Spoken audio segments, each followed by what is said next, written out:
that's going. It's the 18th of November 2011. Can you tell me your name, please? Sheila Petherbridge. And your date of birth? 15941. And your place of birth? 23 Mossnook, Burscough. Can you tell me your parents' names, please? Anne and Harry Disley. And what was your mother's maiden name? Bowen. And what did your dad do? He was a farm worker for many years, and then he did several general labouring jobs and finished up at the Remy depot. Right, so which farm did he work on? Markland's farm at Mossnook Farm, Red Cat Lane in Burscough. And what did he do there? General labourer. Right, so what would that involve on a day-to-day basis? Ploughing, sowing, looking after the one cow and the horse that they had, and that was about it. Yeah. So was he ploughing with a horse? Yes. Yeah. Did they have tractors at all or not? Only to the latter end of his years there, Right. which he didn't like, so he left. Right. So where did he go after that? Would you believe from the fields he went into Lavery's boiler house, And what was Lavery's? cake factory in Red Cat Lane. Right. So was that a big place? Yes, it's half of what's TRM now, So what's TRM? the cardboard place. Right. The other half was was Elks and Fox's biscuits next door, Yeah. but I think it's all TRM now, Right. to my knowledge. Yeah. So how many people do you reckon worked at Lavery's? Lavery's? Oh, I would say all the local women worked baking, making the cakes. Yeah. I would say. So it was generally a lady's Yes. employment rather than a man. And then all the men did the heavy work, like my dad was in the boiler room. Right. and Yeah. whatever. Yeah. But the ladies all baked the cakes, and then well noted. There's photographs in one of the books for Belonging Burscough of Vera Vickers going to London with the cakes from Lavery's cake factory, and next door Elks and Fox's biscuits factory, where not a lot of more women worked, but they also had their own delivery vans, and yeah, so a lot of the women wore clogs at that time. Yeah. In particular, there was one lady, and she was only ever known as Mary with the clogs on. So were clogs something that everybody wore? Yeah, my dad wore clogs. Yeah. The majority of his working life. He worked at one stage at Glenroy School on the grounds, and he still wore his clogs, but then it was at a time where they'd sort of listened to him going across the hall in the school and going clickety-clack, and they didn't like it, so he finished up not wearing his clogs anymore. Right. And what did he feel like having to wear proper shoes? Well, he wore boots as opposed to shoes. Right. Yeah. I think he found it distressing. Yeah. Hang on a sec. Okay, can you come in and sit down?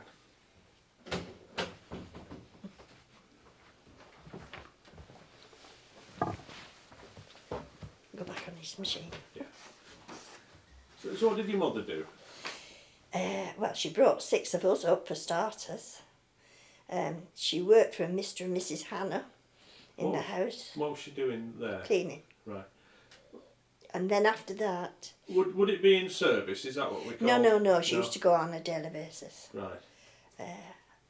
And work.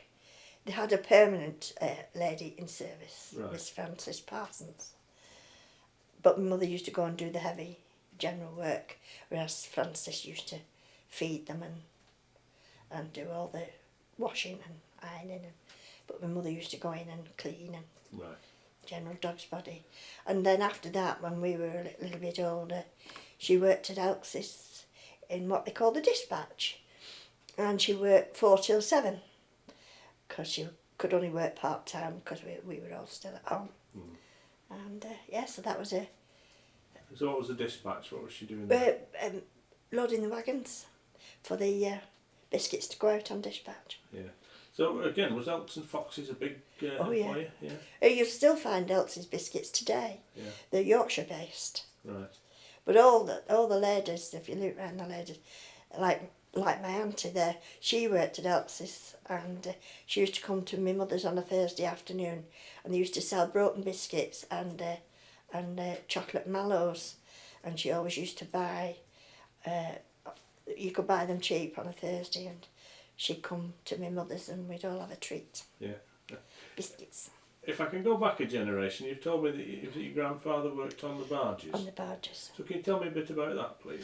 Well, I remember him being on the barges, but I've only learnt from my auntie that he worked for a firm called Hunt's of Liverpool. He was also known as the captain. He was the one who got the best boat. If they bought a new boat, it was my granddad's, and then they were sent down the line to lesser men, if you like. He was always known as captain. And he worked there all his working life, as far as I can gather. There was one time when he fell in the canal, and as a 20-stone man with bottled glasses, and they couldn't get him out. They had to put a great big lump of wood in so that he scrolled up himself. Because with the ganses that they wore, the big, heavy, woolly jumpers, he'd weigh about 25 stone. I think they couldn't get him out, so they had to put a piece of wood in, and he managed to scroll out himself. But my something that's fascinated me all my life is how the hell he got down in that boat, and how he slept in those little cabins. Plus, my grandmother used to go, and my Auntie Margaret, and my Uncle Tom, and my Auntie Lillian, on the holidays. You'd go up to Blackburn and back on the boat.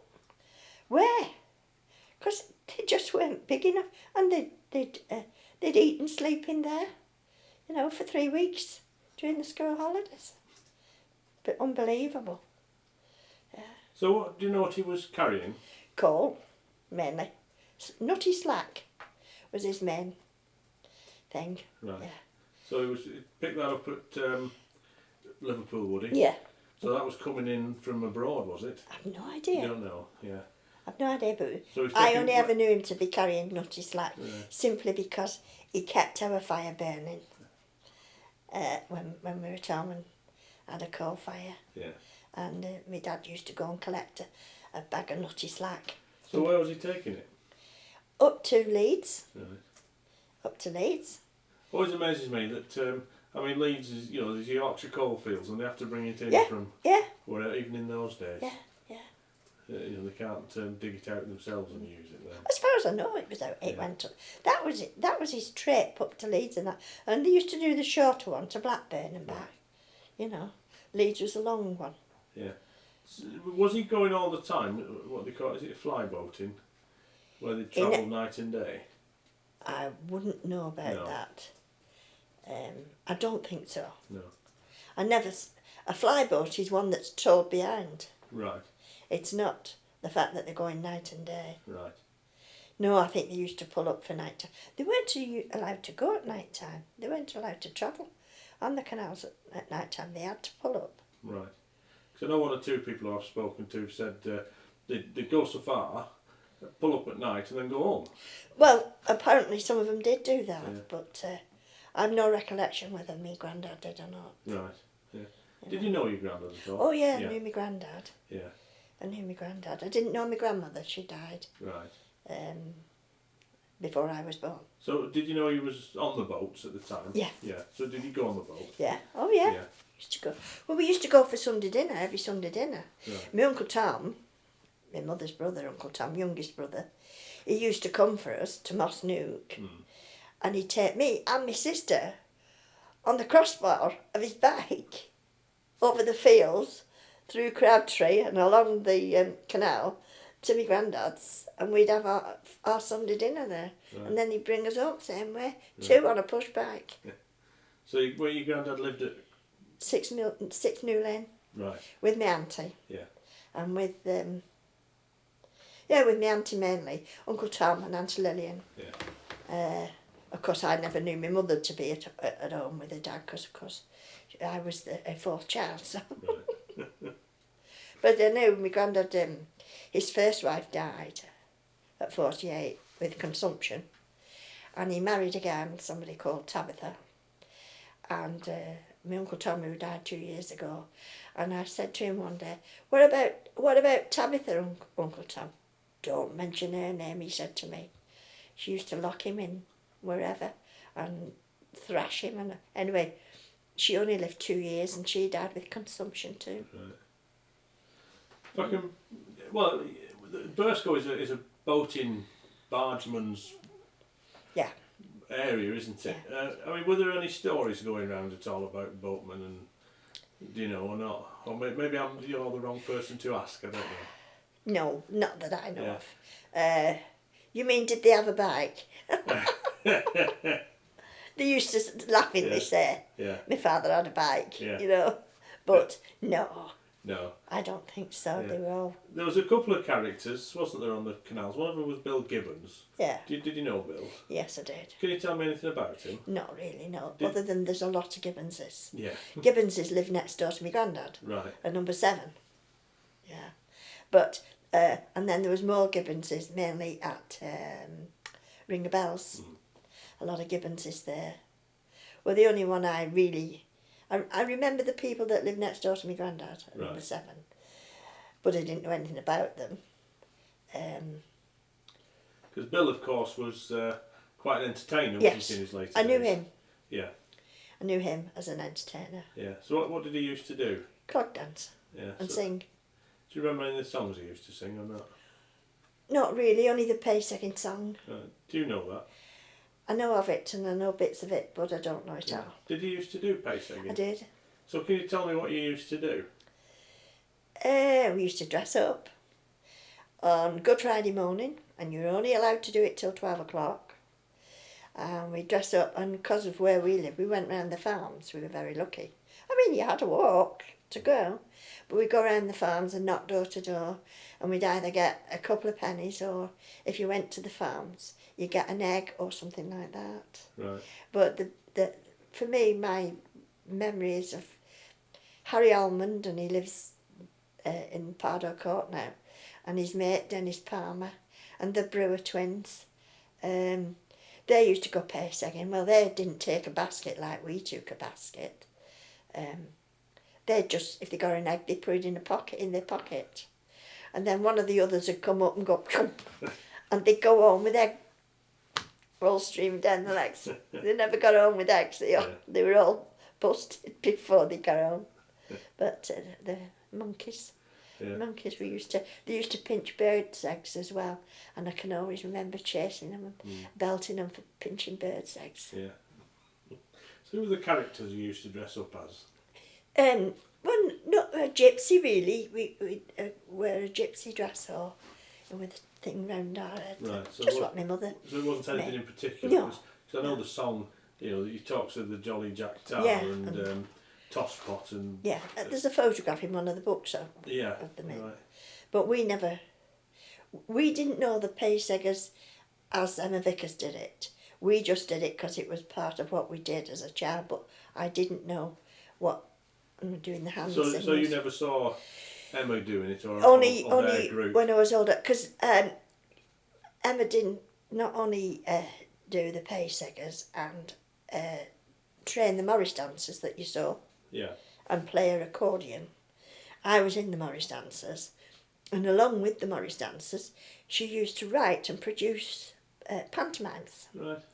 And I used to be in at least 3 of her pantomimes as a teen, pre-teen really, up to being 15, and then of course we went to work and all that finished. Right. So, I mean, paysegging is no longer done, is it? No, they don't know what it is, but Burscough Wharf are going to revive it next Easter. Yeah, and hopefully I'll be helping them. Good. I hope you'll be the tosspot. I'll take that in the way it's intended. But Mrs. Emma Vickers and Mrs. Rosbottom and Mrs. Bradley and Bill Gibbons and another, and I can't put a name to him, were always involved in something. Yeah. Producing something, you know. Yeah. And of course, she was an instigator in raising money for the Old Folks Club. Yeah. And her photo's still in there. It is on the wall at the back.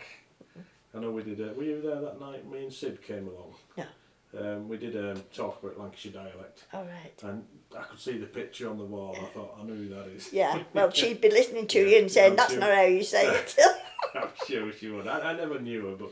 Oh, she was. You met her. Oh no. Yeah, Stan met her. Yeah. She lived down Oral Lane, opposite the Methodist school. Right. Little cottage there. Yeah. And I mean, she had terribly deformed legs. Right. She had a job to walk, always walked with a stick, but taught us all how to Morris dance. Yeah. And taught us how to walk. And she'd use her stick, and she'd put a threaded stick between our arms, behind our backs, to get our upright, proportion to stand upright. And right. Was that for the Morris dancing? Yeah. Yeah. I'll come to that a bit later on, but can I turn to your school days now? Which school did you go to? St John's School. And that's in Burscough? That's School Lane in Burscough. So what do you remember of your school days? When you first went, what was it like going to school? Well, I went at 3, started at 3. Yeah. And we started in the baby class, and my memories are that we used to have a rest every afternoon, after dinner. Yeah. We had little blue camp beds, but we only had so many, so we took it in turns. And the rest put the heads on the desks, and we had an hour's rest in the afternoon. Because those days we went from 9 till 4, which was a long time for a 3-year-old. Yeah. And so that was in the little class. And then I was in Miss Parkinson's class, and I always had a lot of trouble with my ears. And so I always was able to sit alongside the fire, because we had open fires in the classrooms those days, and fire guard round Miss Parkinson. And my mother wrote to her for years and years and years as another pen friend. And then Miss Smith was the headmistress. She was there's photographs of her around, and you could see just from looking at her what she was like. Yeah. Again, I had to sit at the front by the coal fire to keep warm because of my ears. And then we had milk delivered, which was then put in the hearth in the winter, because the milk come that far up from being frozen, and so they put it by the fire to defrost. And then another thing was you'd to be there for 9 o'clock, and those days Ainsco's hooter blew 8:30, 9 o'clock, 12 o'clock, 1 o'clock, 5:30, and the whole village, I mean my dad in the fields knew what time of day it was. Didn't have watches, nobody had a watch, but he knew when it was dinner time, Miss Smith would stand at the gate at 9 o'clock and ring that bell, handbell, like one I've got up there.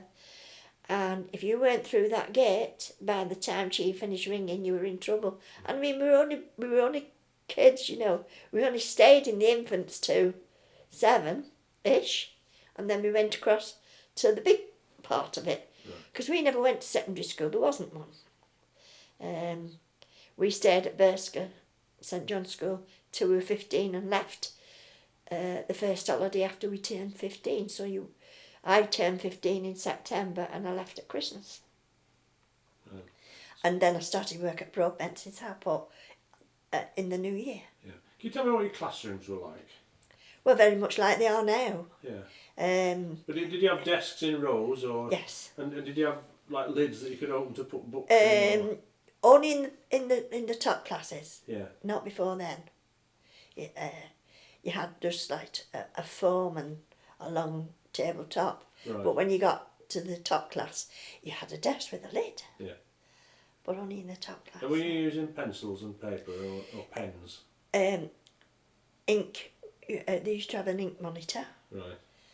Somebody made the ink every Monday morning and filled all the ink pots with When you say made the ink? Yeah, it was powdered ink. Right. And somebody would go in the cloakroom, and it was a good job, that. Right. It got you out of your first lesson. to make up the ink from powdered ink, and then fill all the ink wells. But only sort of in the top 3 classes, I would say, would you use ink you wouldn't use it at 11 when you went into the into the big school as it so was then. So you'd been using pencils? Yeah. Yeah. Mm-hmm. I'm assuming slates and chalk had gone out the window by that time, yeah. Well, I remember all my teachers. Yeah. Can you tell me their names? Well, like I said, I can't remember the first one. I know it's there. But Miss Parkinson was the second one in the second class, and Miss Smith was the headmistress. And then you went across, and Mr. Weston took the first class. He was from Burscough. And then Miss Grass took the second class. And then Miss Withnall took the third class. And then the headmaster took the top class with a man called Mr. Berg. And a bit of scandal there as well. You want to tell me? If you want scandal. Go on, scandal. Mr. Jenkins was the school head when I first went there. And he was an old man because of everybody being away at war. So he was a really old man. And then Mr. Briggs came in after Mr. Jenkins retired. But Mr. Berg and Miss Withnall, they got married, and then they moved to Southport, to a school in Southport. And then he was teaching at a school in Southport, and he went to jail for 6 months for going with one of the kids at school. All right. But he also, while he was at Burscough, he was a music teacher, and he took choir, and he did concerts, and I was in concerts there, and always enjoyed. So what sort of lessons were you doing at this time? Not a lot. No? We did basics, really. Yeah. I mean, people took the 11 plus, but only the chosen few took the 11 plus, you know. So how did was it just a case of who come top of the class? Right.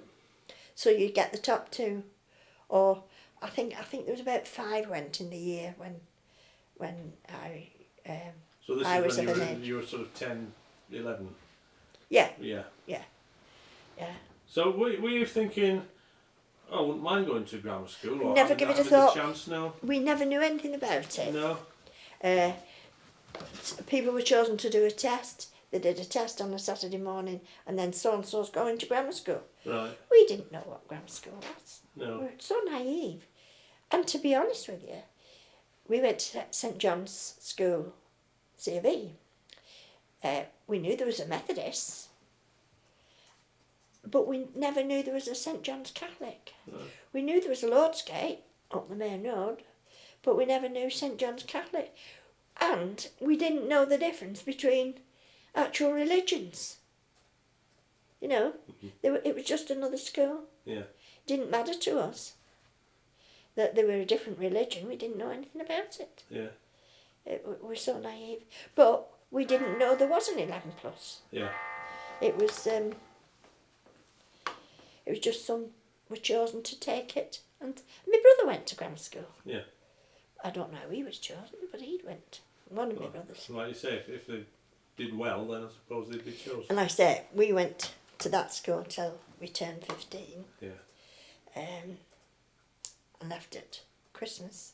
Now my sister's 18 months younger than me, and when she got to the same age as me, at Christmas, primary school opened, and she went to primary school at Christmas, and she was 15 in March, and she left. Yeah. So she had her last term at school was the first term of primary school opening. And primary school is the one over the road here? Yeah. On Trevor Road. First time we'd ever had a secondary school to go to. So. Right. So when it came to, you're getting older, and do your lessons change at all or not? No, not really. We used to do, you'd do religious education was your first lesson, more or less. And then you'd do some maths and then English, bit of history, bit of geography. And that was more or less it. Bit of art. And then we taught needlework. Miss Grass taught us needlework. And she also taught us how to write, double writing. And I still write just as she used to write. What do you mean by double writing? Joined up writing. Right. She was the one who changed over from printing to writing. And, So I still write, I can still do all my alphabet just as she would have done. Right. So would you have done what they call copper plate? More or less, yeah. Yeah. Can I ask if you're right or left-handed? I'm right-handed. Did you know anybody who was left-handed? Yeah. And were they made to write with the other hand? No. No. We also did cookery. Right. But to do cookery, we walked from St John's School to Lordsgate School, and there was what was called the huts there, and there was a hut for cookery and a hut for woodwork. So we walked for some, and so did the other schools. Right. They all went to the huts. So did you have to provide your own materials Yes. and ingredients for the cooking? Yeah. They provided all the utensils, and Mrs Calder, and she's still alive. She was the teacher, and she went on to teach at Priory as well. And I still iron shirts the way she taught me, and I still can do whatever we were taught. It sticks in your memory. And she was such a stickler. Oh God, she was a stickler, and everywhere was absolutely spotless. Yeah. Sorry. Everywhere was absolutely spotless. Yeah. And it was done like we would do mornings and another school would do afternoons, and it was all done again, if you know what I mean. Yeah. So what sort of things did you make in cookery? Bread, pies, jam tarts,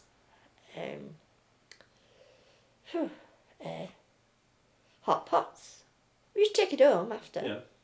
You know. And if it made home, if you didn't eat it before you got home. Yeah, I imagine jam tarts wouldn't last till you got home, would they? Yeah. So what were you like when you were cooking? Were you good at it? No. No? I enjoyed what we did. Yeah. But I mean, I've never been a baker and I'm only a basic cook even now, although I enjoy what I make. Yeah. I've never been an experimental cook, and even if I go out for something to eat, I'm not experimental. Yeah. I'm very, very sameish. If I said plain and simple, I'd know Yes. you. Yeah. Yeah. So. But my mother was a baker. Was she? Yeah.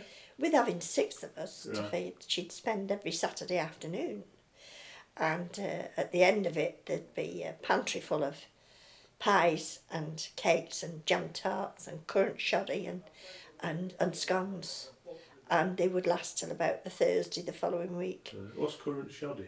Currant shoddy, it's pastry with currants in it, sugar and water, and roll it flat out and bake it.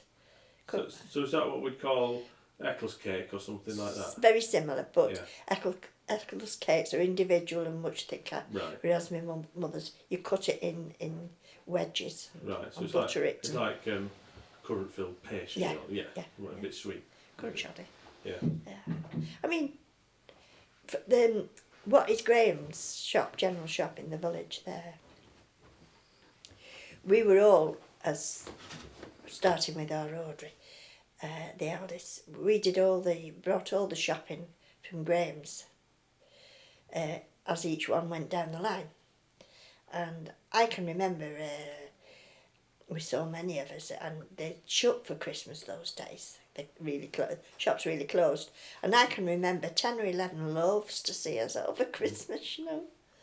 And then my mother always had her order delivered from Matt Farling's, which is now Bargain Boone's in Burscough town. Right. And then, of course, the butchers would come to the door, and the fishman would come to the door, and I can remember the milkman coming to the door with the horse and trap with the milk cans on the back. Right. So you'd have a jug that you'd take to the.